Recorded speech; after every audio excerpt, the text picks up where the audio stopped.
y'all. Welcome to another episode of Bad and Barred. It's your girl Avi B, and y'all, how y'all been? It's been a little minute. I got AC Wacy here with me on the mic. Ace, say hi. Ace is my dog. He's my 4-year-old Shih Tzu, and he seems to be in a cuddling mood today. So I'm gonna just let him sit right here so long as he can be quiet.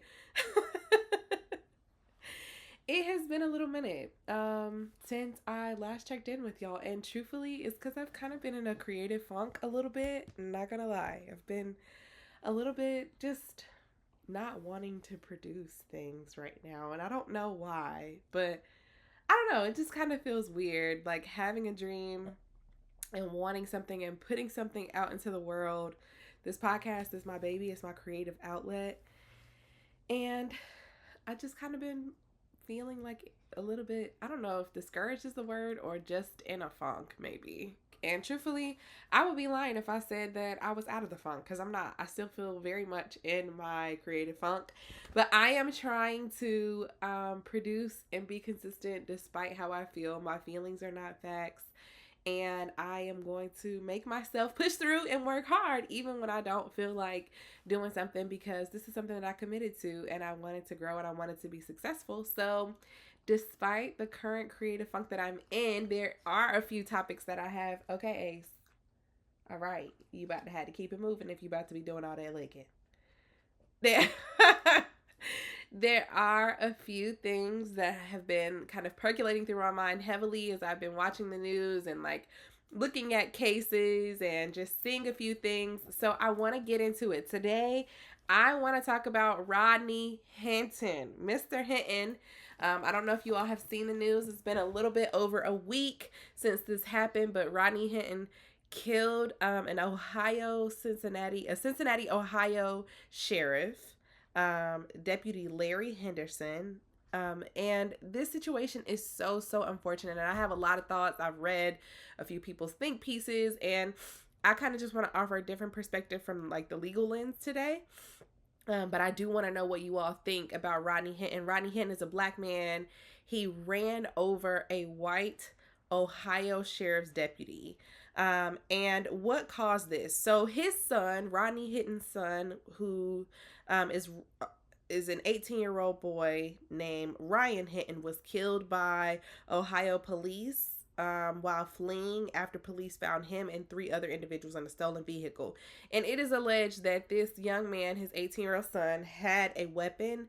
The video footage, the body-worn camera footage is very unclear. It is hard to tell what the object was and if he actually did have a weapon.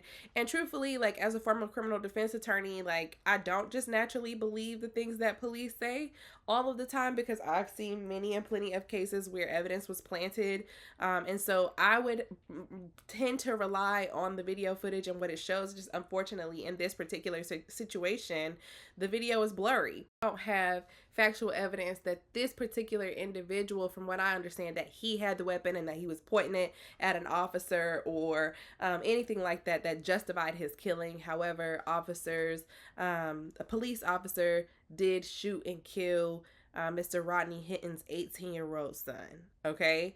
And so we know that this is a prevalent issue in America, right? That the way that police respond to situations involving black and brown people who are suspected of committing a crime does look very different to the way that they often respond to white suspects. In this particular situation, unfortunately, this young man lost his life. Now, one of the things that I want to clear up, because I've read a lot about like this is an eye for an eye, and this individual, Mr. Hinton, was justified because he killed the officer who shot his son. That's not true. So his son, Ryan Hinton, was killed by an Ohio police officer.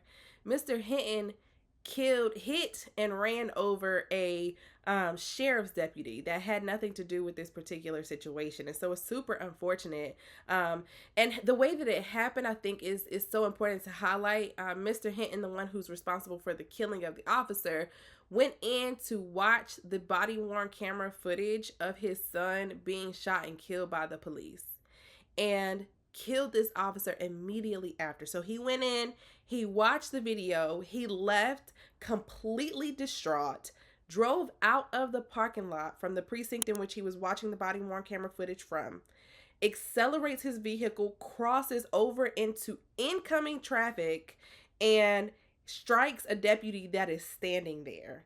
And there was no evidence that he attempted to stop. There's no skid marks on the road or anything like that. And so what has been alleged is that in his criminal cases that he did this intentionally, right? Because they show nothing that said he tried to avoid what he did.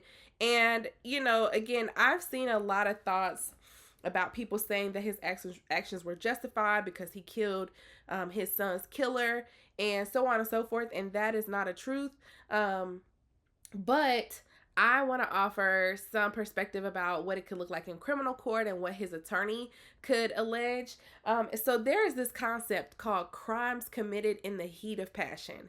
And what this means essentially is you commit a crime, and this is often a defense that is asserted in response to murder.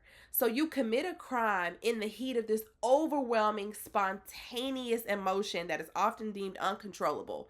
And it is an emotional response to being provoked. And so the way that I learned this in law school, the example that my professor gave me was that a man walks in to his home and sees his wife having sex with another man.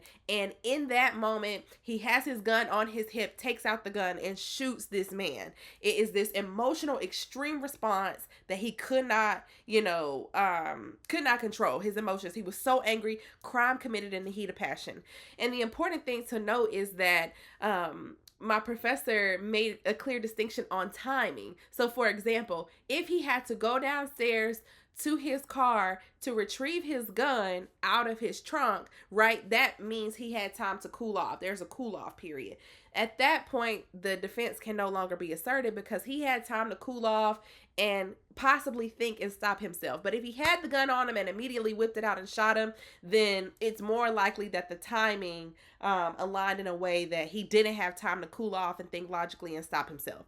So this is a crime committed in the heat of passion, and I'm really wondering if his attorney is going to assert this as his defense in criminal court, because he has been charged criminally with murder. And because he's a black man, I truthfully believe that they're going to try to make an example out of Mr. Rodney Hinton. And I believe that they're likely going to give him the death penalty, because I don't know if you all seen the video footage from his bond hearing when a slew of officers lined up and he's walking by head held high, walking by all these officers, and his attorney argues in his bond hearing that he should essentially be treated as any other individual who has some type of mental illness, because his attorney says that he was not in his right state of mind when he committed this act. And, truthfully, is that true or not? It's possible, because he had just watched the video footage and was so angry, so completely irate after watching the footage of a police officer shoot his son. Let me just tell you, I have a brown boy. I have a son. If anybody were to do something like this to my son, though, I would burn this world down. Mark my words. I would tear it to shreds. And so, truthfully, do I believe that he was not in his right state of mind? I do. When he killed this police officer, I do. And so, he has this mental health defense that his attorney is asserting. But also, is this a crime committed in the heat of passion? Did he leave immediately and not have time to process and, run over this officer? Timing is going to be an issue. But I think that there is a potential strong crime committed in the heat of passion defense that Rodney Hinton's attorney can assert. Now, like I said, have seen people talking about this is like the modern day John Q, so on and so forth. And I think if it were, an eye for an eye type of situation, he would have killed the officer who was responsible for killing his son, but he didn't. And in that case, would he be justified? I think that's when we consider morality versus legality. I've talked about this before. What is legal doesn't always mean what is moral. And what is moral does not always mean what is legal. There are laws and statutes in the book that still to this day were part of the books when slavery was a thing that are completely immoral. In North Carolina, we have some completely outrageous laws that are still in the books that are not moral. And so morally, was he justified? I think he would have more of an argument for that if he'd actually eye for an eye, went for the officer who did this to his son, which speaks to his mental state. It likely was not intact at the time. And so, I can't say whether I think that his actions are justified, so on and so forth. I just know that for me, I can tell you that I would tear this world to shreds. I would tear this world to shreds if somebody intentionally did something to my son. Now, I'm not also excusing or condoning the child's actions because, if whatever was conduct was alleged against him is true, he's inside of this stolen vehicle, he has a gun. Did he point it at the officer? We don't know. However, committing a crime does not mean that you are issued the death penalty immediately. Like he should have been given the same due process that the white boys get when they shoot up a school, right? They get carried out, taken to a prison, they get taken to go get something to eat on the way to the jail. Like he should have been giving his opportunity to have due process and go through the criminal legal system and to be deemed guilty and to serve his sentence and to pay back his time or do whatever was necessary. Just because he was riding in a stolen car does not mean he needed to die. And so I'm not excusing his conduct. However, the officer was wrong, in my opinion, by shooting and killing this young man if that man was not trying to shoot and kill him. There's a lot that could be said about our criminal legal system, and I don't call it a criminal justice system because I don't believe that it is a system that enacts justice. But in this particular situation, did Mr. Hinton get it wrong? I think, again, speaking to the mental state that he was or wasn't in, we don't know what type of emotional turmoil he was experiencing in that moment. And I think that his attorney really does have a good faith argument that he can make about the mental state and the crime committed in the heat of passion defense. If you are interested, attorney Michael Wright, if you need a legal counsel, hit me up. I can help you with this case. No, but in all seriousness, I really do want to hear you all's thoughts about whether you think Mr. Rodney Hinton was justified in killing a sheriff's deputy.